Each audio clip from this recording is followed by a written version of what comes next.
Ketua Umum Partai Golkar Erlangga Hartarto memberi sinyal untuk Ridwan Kamil maju di Pilkada Jakarta.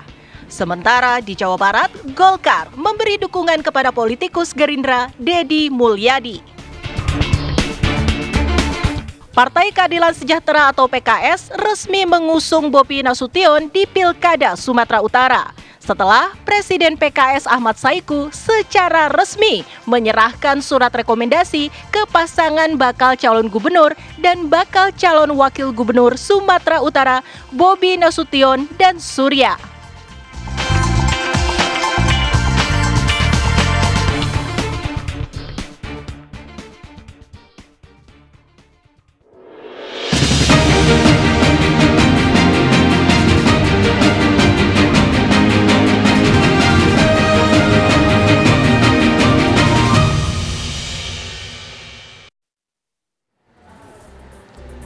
Selamat sore pemirsa, apa kabar Anda? Kabar Pemilu Kada kembali hadir menjumpai Anda selama 1 jam ke depan. Bersama saya Windy Wellingtonia, inilah kabar Pemilu Kada selengkapnya untuk Anda.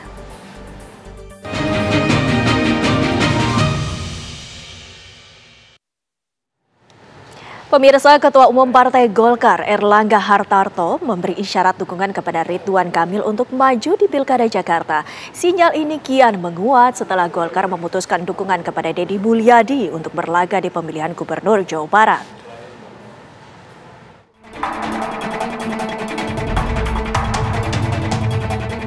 DPP Partai Golkar memberi sinyal bakal mengusung Ridwan Kamil untuk maju di Pilkada Jakarta. Isyarat ini datang dari pernyataan Ketua Umum Partai Golkar Erlangga Hartarto usai menghadiri acara puncak peringatan Hari Ulang Tahun ke-46 Angkatan Muda Pembaruan Indonesia atau AMPI pada Jumat pekan lalu. Meski tak secara gamblang menyatakan keputusan, Erlangga menegaskan Golkar dan Gerindra sudah melakukan pembicaraan untuk mengusung Deddy Mulyadi di Pilkada Jawa Barat. Pernyataan ini seakan-akan menjadi petunjuk kemana arah dukungan Golkar untuk Pilkada Jakarta. Erlangga juga memberi sinyal kuat ada partai politik yang kemungkinan akan bergabung dengan Koalisi Indonesia Maju untuk pemilihan Kepala Daerah Jakarta. Ya kan kita sudah perkembangan tadi pertemuan di Jawa Barat antara Partai Golkar, DPD Partai Golkar, dan juga DPD Gerindra.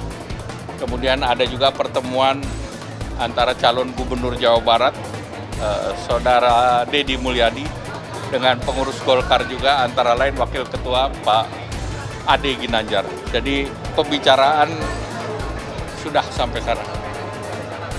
Ya kan udah jelas kalau Jawa Barat begitu, Jakarta siapa masih nanya. Apalagi Jakartanya Kim Plus. Ridwan Kamil yang saat ini menjabat Wakil Ketua Umum Partai Golkar sebelumnya memang tengah dipersiapkan untuk maju sebagai calon gubernur di 2 provinsi, yaitu Jakarta dan Jawa Barat. Golkar masih mempertimbangkan banyak faktor sebelum memutuskan kemana Ridwan Kamil akan berlaga, kendati elektabilitasnya lebih tinggi di Jawa Barat ketimbang Jakarta. Dari Jakarta, Margareta Novita, Putra Dwi, TV One mengabarkan.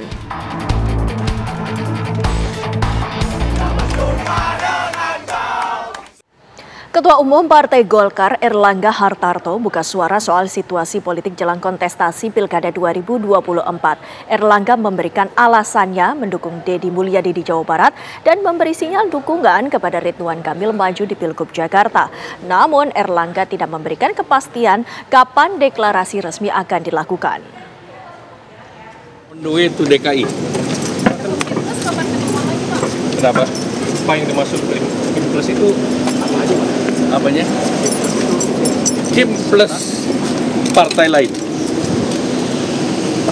Pak, kan selama Partai ini lainnya siapa aja, Pak? Nanti to be announced. Pak, kan selama ini Pak Yusuf Hamka yang dikatakan Golkar maju di DKI.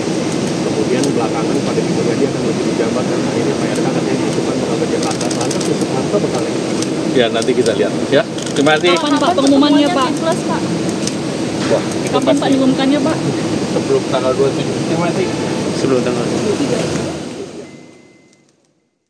Sementara itu, Ketua Harian Partai Gerindra, Sufmi Dasko Ahmad memastikan Koalisi Indonesia Maju Plus sudah menyepakati nama Ridwan Kamil untuk maju di Pilgub Jakarta 2024. Menurut Dasko, Kim Plus merupakan partai pengusung Prabowo Subianto di Pilpres lalu ditambah partai lain di luar Koalisi Indonesia Maju.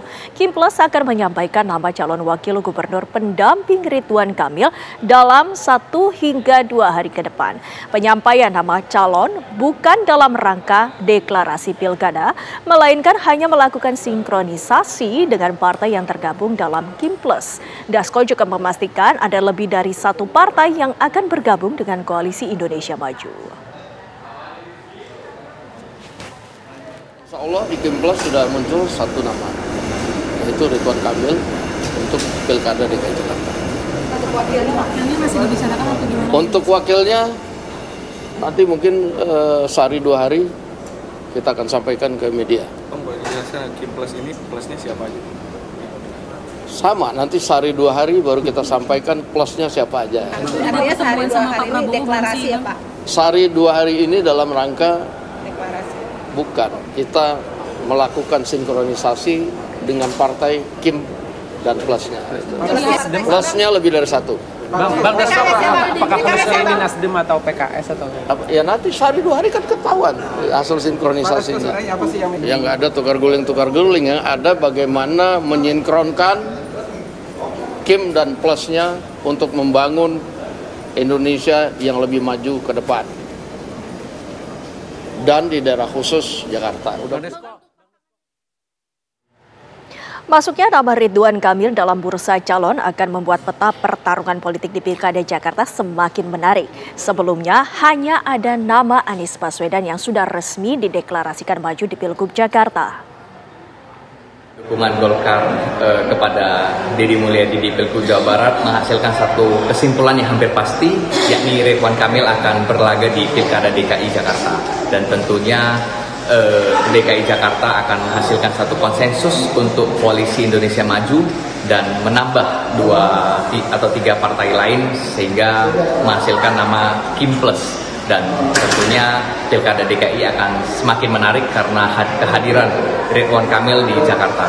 Karena kalau dilihat peta sebelumnya hanya ada Anies dan Pak Basuki, tentunya Ridwan Kamil akan mewarnai dinamika Pilkada DKI dan bisa memenangkan pertandingan karena didukung oleh ekosistem pemerintahan dan juga ekosistem di Koalisi Indonesia Maju.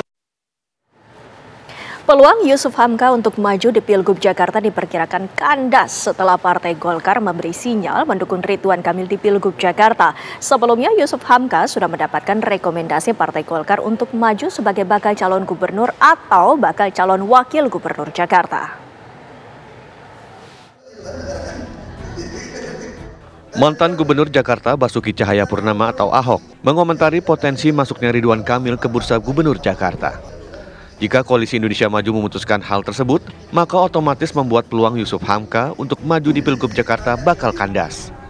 Yusuf Hamka atau Baba Halun sebelumnya telah diumumkan sebagai nama yang disodorkan oleh Partai Golkar untuk berkontestasi di Pilkada Jakarta. Ahok mengungkap hal ini menyusul pengakuan pengusaha jalan tol itu kepadanya melalui sambungan telepon. Kak, ini juga yang tadinya kan disebut di Jabar, ternyata ada ini yang...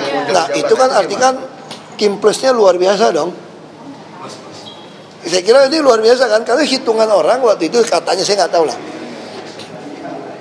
calon Gerindra nggak mungkin menang di Jabar kalau ada RK nih. Jadi kalau sekarang RK ditarik, berarti calon Gerindra bisa menang. Saya nggak tahu bargainingnya seperti apa. Mungkin di Jakartanya kasih ke Golkar atau kasih ke siapa gitu loh. Bagi kami sih yang penting itu tadi kan, kami ini politisi edukator. Tadi Pak Hamka baru telepon saya. Gimana tuh Pak? Aku dekat sama Pak Hamka kok. Kayaknya nggak jadi maju nih. Karena udah Kim Plus kan, udah dukung RK kan. Berarti yang Golkar punya calon bukan tinggal kita tanya nih, RK dengan Hamka atau RK dengan Mas Kaisang nih, gitu kan nggak tahu gitu. Yusuf Hamka menjadi salah satu nama yang mendapat rekomendasi Partai Golkar untuk maju sebagai bakal calon gubernur atau bakal calon wakil gubernur Jakarta.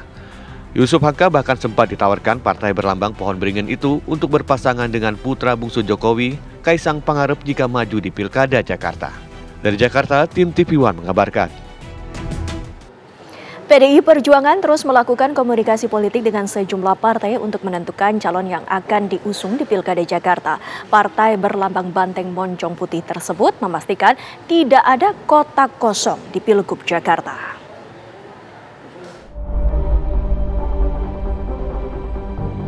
PDI Perjuangan hingga saat ini belum menentukan pasangan calon gubernur dan wakil gubernur di Pilkada Jakarta.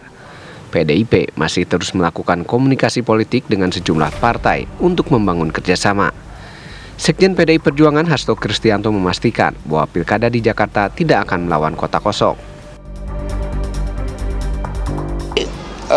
Suara rakyat itu harus dicerminkan di dalam kontestasi yang sehat. Apalagi untuk Jakarta yang memiliki peran yang penting dan sangat strategis juga sebagai simbol peradaban Indonesia itu juga ada di Jakarta. Kesemrawutan Jakarta juga mencerminkan bagaimana semrawutnya persoalan-persoalan di bidang hukum misalnya. Maka Jakarta harus menyajikan suatu kontestasi kepemimpinan yang baik. PDI Perjuangan terus membangun komunikasi politik dengan partai-partai sehingga nantinya di Jakarta tidak akan ada kota kosong. Di Pilkada Jakarta, partai politik hingga saat ini belum secara resmi mengusung pasangan calon gubernur dan wakil gubernur, terkecuali Partai Keadilan Sejahtera atau PKS yang mengusung pasangan Anies Baswedan dan Sohibul Iman. Meski begitu, PKS membutuhkan mitra koalisi untuk menggolkan pasangan yang diusungnya, karena partai tersebut tidak bisa mengusung pasangan calon sendiri. Dari Jakarta, tim TV One mengabarkan. Ketua DPP PDIP Basuki Cahayapurnama atau Ahok menyatakan PDI Perjuangan berpeluang untuk tidak mendukung Anies Baswedan di pemilihan Gubernur Jakarta. Selengkapnya akan kami hadirkan selepas jeda pariwara berikut ini.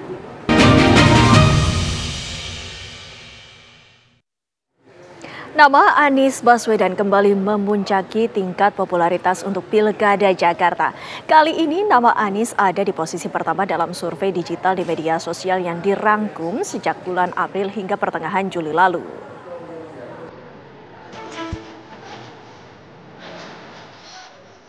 Poli Eco Digital Insight Institute atau PEDAS merilis hasil media monitoring Pilkada Jakarta di media sosial yang dilakukan sejak 1 April hingga 15 Juli lalu. Hasilnya, Anies Baswedan, Kaisang Pangarep, dan Ridwan Kamil muncul sebagai 3 nama teratas yang memiliki eksposur dominan di media sosial. Direktur Poli Eco Digital Insight Institute, Antoni Leong, menjelaskan Anies Baswedan memiliki eksposur paling dominan, yaitu lebih dari 74.000 kali nama yang disebut dalam percakapan media sosial.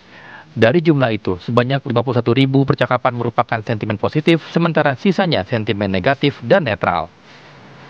Di tempat kedua, ada nama Kaisang Pangarep dengan eksposur media sosial lebih dari 33.000 percakapan, di mana 17.000 percakapan diantaranya merupakan sentimen positif. Sementara percakapan Ridwan Kamil di media sosial selama periode itu mencapai eksposur sebesar 19.636. Hal ini karena pemberitaan tentang kemungkinan dirinya masuk dalam kontestasi Pilkada Jakarta. Kita simpulkan bahwa Anies Baswedan tertinggi eksposur di seluruh media sosial, sementara Kaisang mendapat sentimen negatif terbanyak karena ada isu Anies Kaisang di Pilkada DKI, sementara itu menghasilkan satu polemik dan satu diskusi yang negatif di masyarakat. Tentunya Pilkada DKI akan selalu menarik dan dinantikan oleh publik, maka dari itu percakapan di media sosial menjadi salah satu tolak ukur bagaimana menilai elektabilitas dan juga bagaimana melihat track record dari calon pemimpin gubernur DKI tersebut. Keunggulan Anies dalam percakapan di media sosial didominasi percakapan pencalonan Anies sebagai bakal calon gubernur Jakarta. Sementara sentimen negatif soal Anies di media sosial berasal dari berita KPU Jakarta yang memastikan duet Anies Ahok tidak bisa terwujud serta wacana duet Anies Kaisang. Dari Jakarta, tim TV One mengabarkan.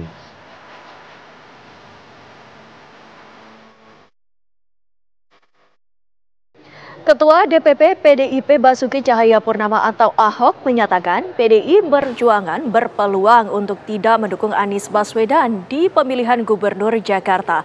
Menurut Ahok ada perbedaan prinsip antara PDI Perjuangan dengan Anies Baswedan.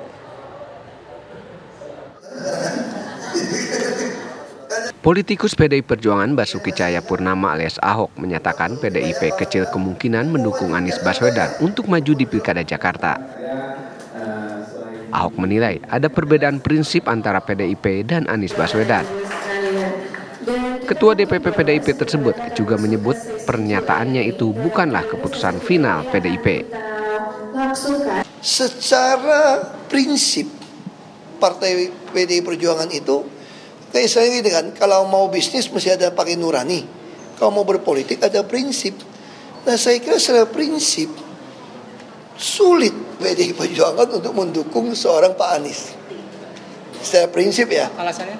Nah, saya nggak tahu. Itu Anda mesti lihat. Kita lihat aja dulu. Kalau tiba-tiba dukung, gue nggak tahu juga kan. Orang politik kan. Saat ini PDI Perjuangan sedang menimbang-nimbang sejumlah nama untuk dijadikan calon di Pilkada Jakarta, termasuk Anies Baswedan. Juru bicara PDI Perjuangan, Ciko Hakim menyebut dalam waktu dekat atau Agustus ini akan diumumkan nama-nama calon yang akan diusung di Pilkada serentak, termasuk Jakarta. Dari Jakarta, Yohanes Leonardo, Azhari Narotama, TV One mengabarkan.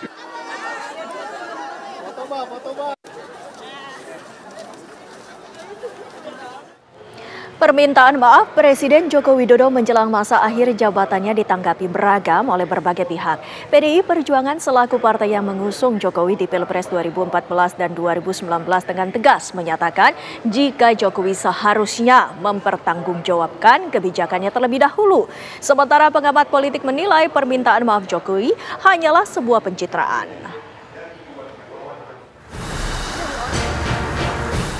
Presiden Joko Widodo menyampaikan permintaan maaf kepada seluruh rakyat Indonesia atas kesalahannya selama menjabat.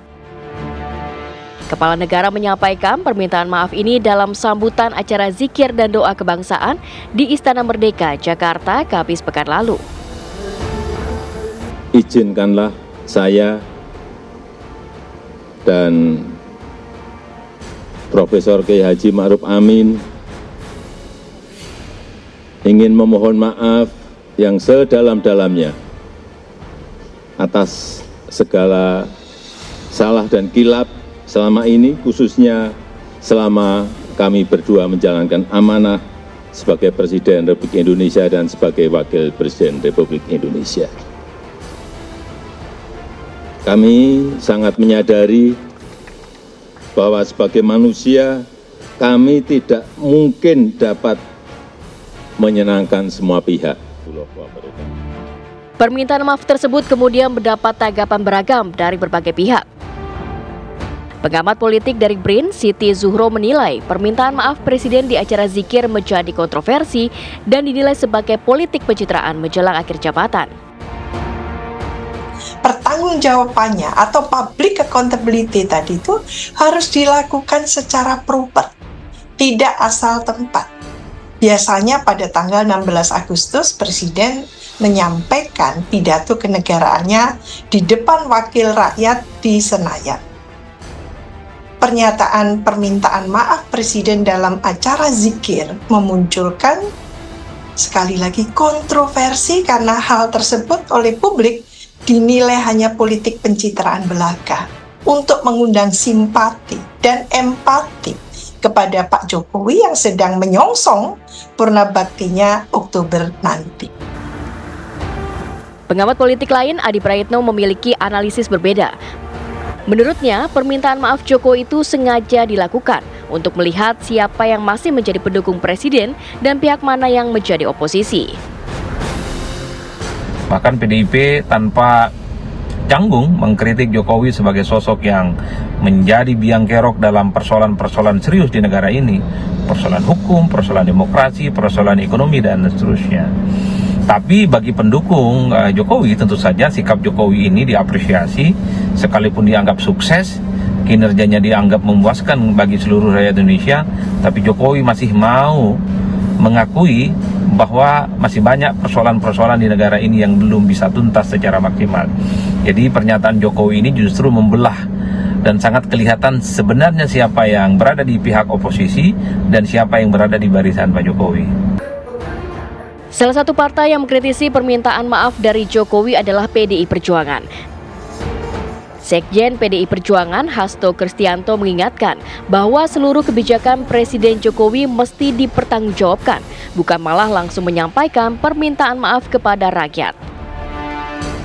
Partai menegaskan bahwa kebijakan-kebijakan dari seorang presiden itu dipertanggungjawabkan di hadapan rakyat. Contohnya kami yang selama ini getol menolak impor beras sekarang terbukti bahwa data-data yang sebelumnya disampaikan ternyata manipulatif. Terbukti tahun ini kita harus import 6 juta. Kebijakan-kebijakan itulah yang harus dipertanggungjawabkan terlebih dahulu kepada rakyat. Dan itu harus dikedepankan, bukan permintaan maafnya dulu. Sementara pengamat politik Henry Satrio menganggap permintaan maaf Jokowi itu bagai pisau bermata dua.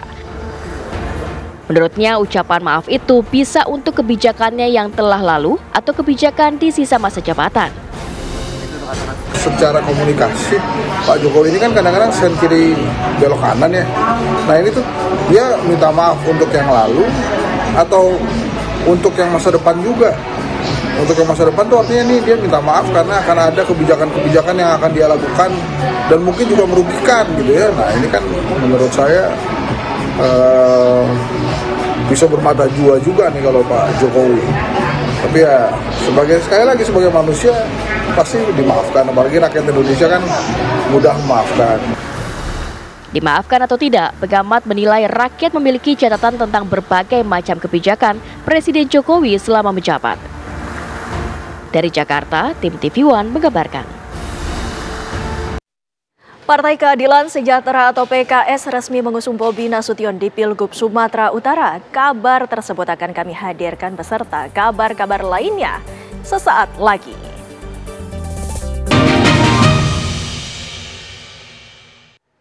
Ada kembali bersama kami, pemirsa. Hingga kini lawan Bobi Nasution di Pilkada Sumatera Utara masih belum juga terlihat.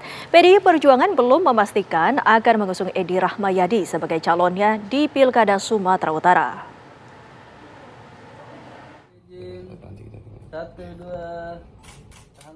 Partai Keadilan Sejahtera atau PKS resmi mengusung Bobi Nasution di Pilgub Sumut 2024 setelah Presiden PKS Ahmad Saiku secara resmi menyerahkan surat rekomendasi ke pasangan bakal calon gubernur dan bakal calon wakil gubernur Sumatera Utara, Bobi Nasution dan Surya.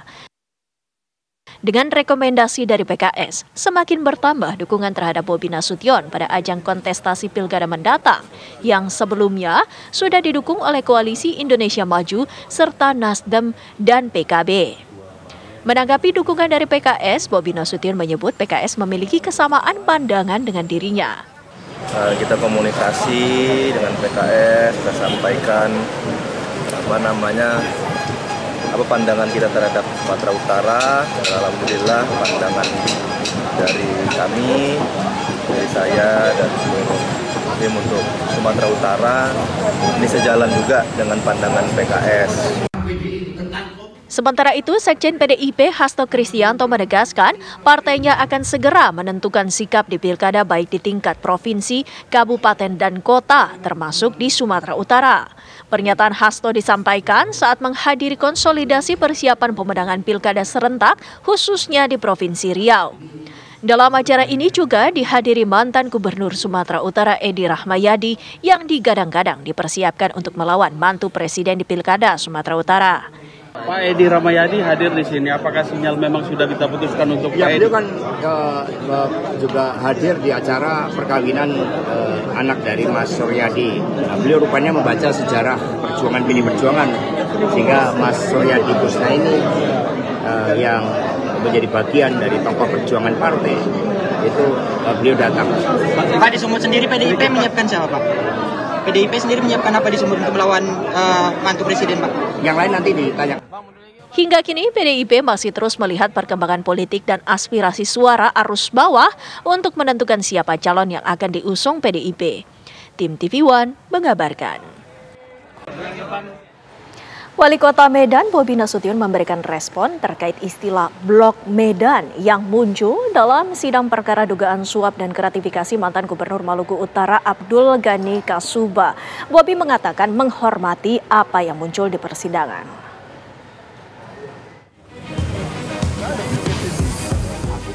Sidang perkara dugaan suap dan gratifikasi mantan Gubernur Maluku Utara Abdul Ghani Kasuba menyeret nama Wali Kota Medan Bobi Nasution. Nama menantu Presiden Joko Widodo itu disebut dalam persidangan kasus korupsi di Maluku Utara dengan istilah Blok Medan. Bobi Nasution pun angkat bicara menanggapi istilah Blok Medan yang diduga adalah namanya dalam persidangan. Bobi merasa tidak etis mengomentari apa yang terjadi di persidangan, namun ia menghormati apa yang muncul di persidangan.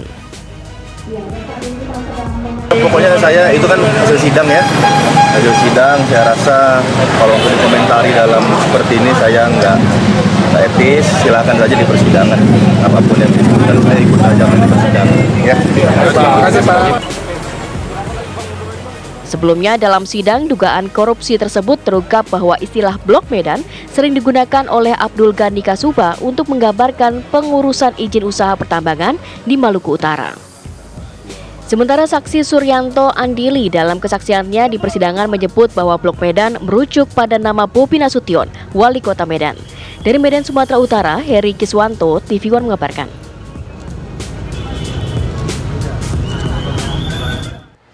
Sahabat Rena resmi dideklarasikan untuk memberikan dukungan kepada Rena Dafrinda maju sebagai bakal calon wali kota Bogor 2024-2029. Deklarasi sahabat Rena dilangsungkan di Gor Pajajaran Kota Bogor pada Minggu 4 Agustus 2024. Acara ini menyuguhkan kegiatan Zumba dan penampilan dari Nobu Band dengan kurang lebih 3.000 peserta yang hadir. Kita semua dari relawan sahabat Rena ingin mempertemukan gitu, karena sudah bertahun-tahun kita ini kenal sama Bu Rena dari kinerjanya yang sangat bagus, responsif, aspiratif, dan sangat akomodatif. Makanya kita mengadakan suatu pertemuan dalam rangka kita ingin berikhtiar dan berjuang bersama-sama Bu Rena dalam membangun Kota Bogor. Sebelum mencalonkan diri sebagai wali Kota Bogor, Rena menjabat Kepala Dinas Pekerjaan Umum dan Penataan Ruang atau PUPR Kota Bogor. Saat ini berstatus nonaktif. Sebelum duduk di jabatan tersebut, Rena sebelumnya pernah menjadi lurah dan camat. Jadi banyak yang mendaftar untuk menjadi relawan sahabat Rena.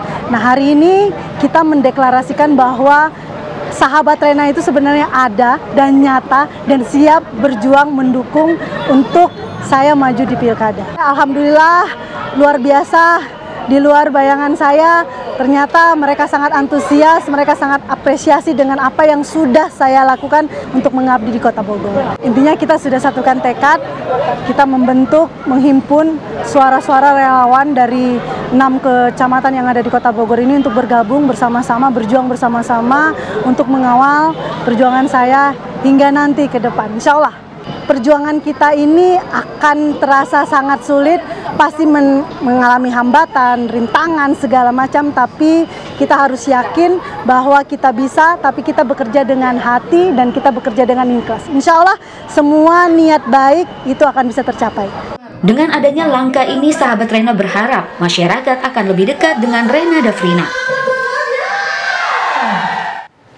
Wakil Presiden terpilih Gibran Raka Buming Raka memantau uji coba makan bergizi gratis di Sekolah Dasar Negeri 4 Tangerang dan SMP Negeri 13 Kota Tangerang. Selengkapnya akan kami hadirkan selepas jeda. Tetaplah di Kabar Pemilu Kada.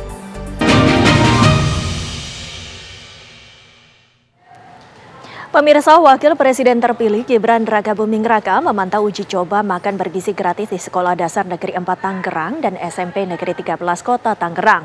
Dalam uji coba kali ini, Gibran mencoba menerapkan masukan dari ahli gizi. Uji coba makan bergizi gratis kali ini dilakukan di Kota Tangerang, Banten. Wakil Presiden terpilih Gibran Raka Buming Raka turut memantau langsung uji coba di SDN 4 Tangerang dan SMP Negeri 13 Kota Tangerang. Dalam kesempatan itu, Gibran tak hanya memastikan menu makanan yang diberikan sesuai dengan aturan gizi yang telah ditentukan. Ia juga menanyakan langsung kepada para siswa tentang rasa makanan yang telah disajikan tersebut. Mantan wali kota Solo itu pun terlihat mendatangi siswa satu persatu dan duduk di samping siswa untuk menanyakan menu yang dihidangkan. Menurut Gibran, ada sejumlah siswa yang belum suka memakan sayur atau buah yang disajikan. Namun, ia berusaha membujuk anak-anak tersebut untuk memakannya. Dalam uji coba kali ini, Gibran mencoba mengaplikasikan masukan dari ahli gizi dan pemerhati lingkungan yang didapat dari uji coba sebelumnya. Ini sesuai masukan dari para ahli gizi, susu dan makan siangnya diberikan jeda. Kalau kemarin kan dibarengkan. Nah, ini atas usulan masukan dari orang tua, ahli gizi, susunya diberikan di jam istirahat pertama ya Pak ya. Jadi ada jeda antara susu dan makan siang. Lalu kemarin juga banyak sekali masukan dari para pemerhati lingkungan terkait packaging. Nah, ini packagingnya mereka pakai apa? Bawa kayak pekel gitu ya. Jadi nanti bisa dicuci, besok dibawa lagi. Jadi tidak ada plastik. Dalam pelaksanaan uji coba makan bergizi gratis ini, satu porsi menu yang dihidangkan tetap Rp15.000. Adapun menu makanan yang diberikan diantaranya nasi, sayur mayur, fuyung hai, cah tempe brokoli, dan sepotong melon. Dari Tangerang, Banten, Rizka Salsabila, Rian Syahrul, TV One mengabarkan.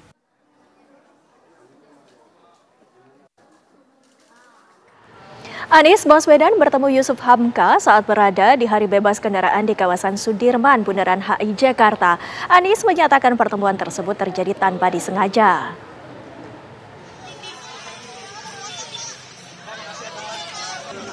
Bakal calon Gubernur Jakarta Anies Baswedan tiba-tiba bertemu Yusuf Hamka saat mengunjungi Hari Bebas Kendaraan bermotor dari Sudirman menuju Bundaran HI. Tampak Yusuf Hamka merangkul pundak dan berjabat tangan dengan Anies Baswedan. Yusuf Hamka atau yang biasa disapa Baba Alun sempat memuji sosok Anies Baswedan di hadapan warga hingga akhirnya mereka berpisah, melanjutkan olahraga di kawasan Sudirman, Jakarta. Sebelumnya, Ketua Umum Golkar Erlangga Hartarto menyodorkan nama Yusuf Hamka untuk Cawagup jika Kaisang maju di Pilkada Jakarta.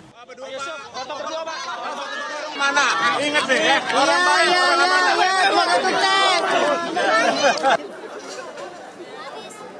Anies kemudian melanjutkan berolahraga bersama istri dan menyapa warga yang antusias ingin berfoto dan menyelaminya. Anies kembali tidak ingin membahas siapa calon wakil gubernur yang akan mendampinginya di Pilkada Jakarta. Kita ini kan papasan di jalan, nggak ada janjian. Ya biasa aja papasan seperti yang lain-lain. Kalau duet gimana Pak kira-kira? Ini masih perjalanan panjang. Kalau dengan Bapak, kepikiran siapa yang akan Bapak gandeng buat duet nanti? Baiknya siapa? Iya.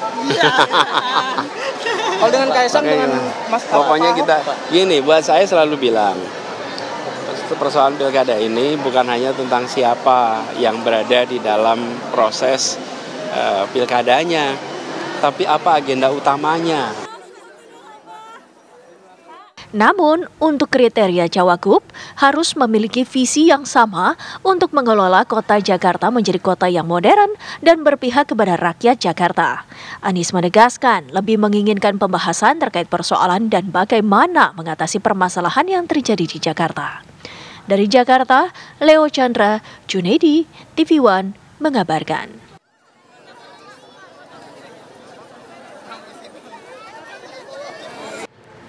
Wali Kota Makassar Dani Pomanto mengumumkan dirinya maju sebagai calon gubernur Sulsel dengan didampingi calon wakil gubernur Sulsel Azhar Arsyad. Pengumuman ini dilakukan setelah pertemuan tiga partai yakni PDIP, P3 dan PKB di kediaman rumah Wali Kota Makassar Ramdan Pomanto. Selain mengumumkan maju sebagai calon gubernur Sulsel, Dani Pomanto juga mengumumkan slogan pasangan mereka dengan kata "Dia", yang artinya baik untuk semua. Diharapkan majunya Wali Kota Makassar Dani Pomanto yang didukung oleh P3, PKB, dan PDIP dapat membawa perubahan positif di Provinsi Sulsel. Persaudaraan itu ada di meja makan. Makanya namanya saribatan. Saribatan atau filosofi saribatan itu adalah kita satu, sama-sama. Kabar pemilu kada masih akan kembali selepas jeda pariwara berikut ini. Tetaplah bersama kami.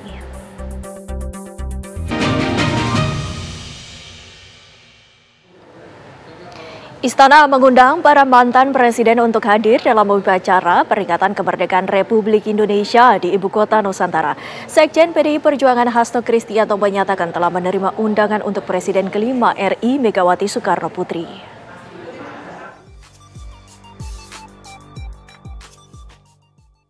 Presiden Joko Widodo akan memimpin upacara peringatan detik-detik proklamasi pada peringatan Hari Ulang Tahun Kemerdekaan ke-79 Republik Indonesia pada 17 Agustus 2024.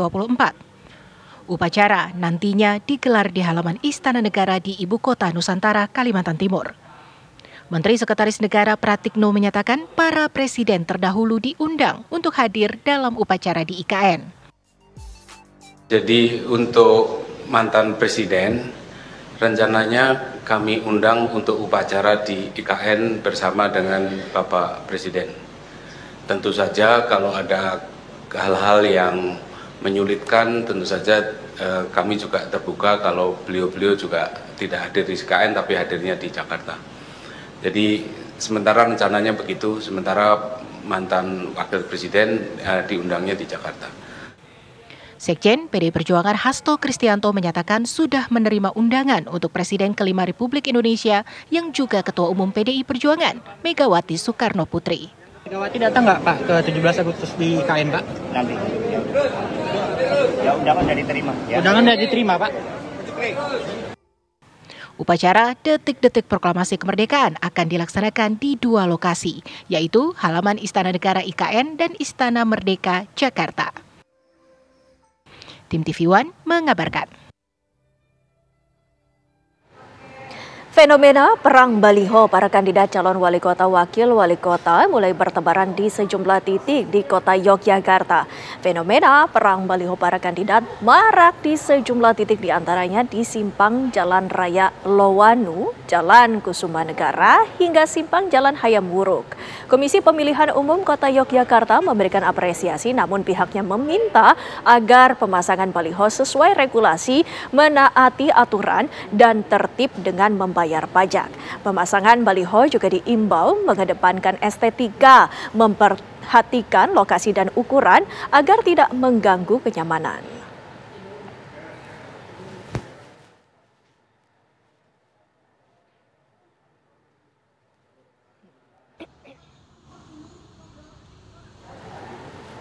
Badan Pengawas Pemilu Bawaslu Bantul Yogyakarta meluncing gerakan Ayo Bersatu Awasi Pilkada 2024. Gerakan ini mengajak semua unsur elemen masyarakat gotong royong untuk secara bersama-sama terlibat partisipatif dalam mengawasi jalannya pilkada, pemilihan Bupati dan Wakil Bupati Bantul agar berlangsung jujur, aman, dan adil, jauh dari politik uang. Pemilihan Bupati dan Wakil Bupati tahun 2020 siap nyawiji untuk menolak segala. Kabar tadi sekaligus menutup perjumpaan kita di Kabar Pemilu Kada. Sesaat lagi Anda dapat menyaksikan Kabar Petang. Saya Windy Wellington yang pamit undur diri. Terima kasih atas perhatian Anda. Selamat sore, sampai jumpa.